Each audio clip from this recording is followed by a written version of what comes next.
është një rregull i artë në Islam që pejgamberi Allahut sallallahu alaihi wasallam na ka mësuar teorikisht, por edhe praktikisht atë, i cili ka thënë men kana yu'minu billahi wal yawmil akhir falyaqul khayran aw liyasmut.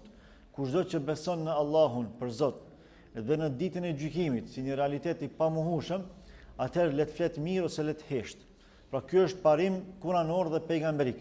Në parim ne duhet të heshtim. Flasim vetëm atëherë kur nevojitet që të flasim.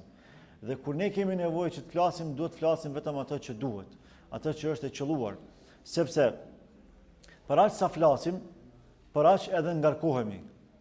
Për aq sa ngarkohemi, për aq edhe do të japim llogari.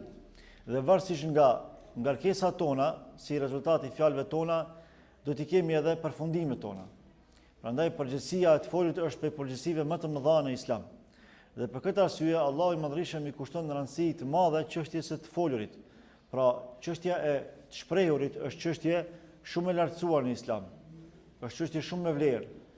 Dhe bazuar në këtë, neve pejgamberi Allahut na mëson se nëse kemi diçka për të thënë, atëherë duhet ta themi atë që është e mirë, një fjalë të mirë, një fjalë të qelluar, të drejtë, të matur.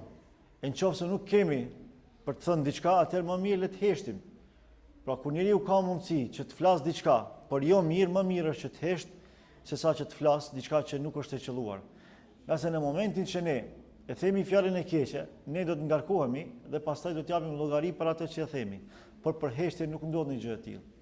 Dhe janë shumë të rastet që nëse të flasim është nga argjendi, të heshtim është nga ari. Pra janë disa raste që më mirë është të heshtim se sa të flasim. Sidomos rastet e provokimeve, rastet e sulmeve, rastet e banaliteteve të caktuara, më mirë është të heshtim se sa të flasim.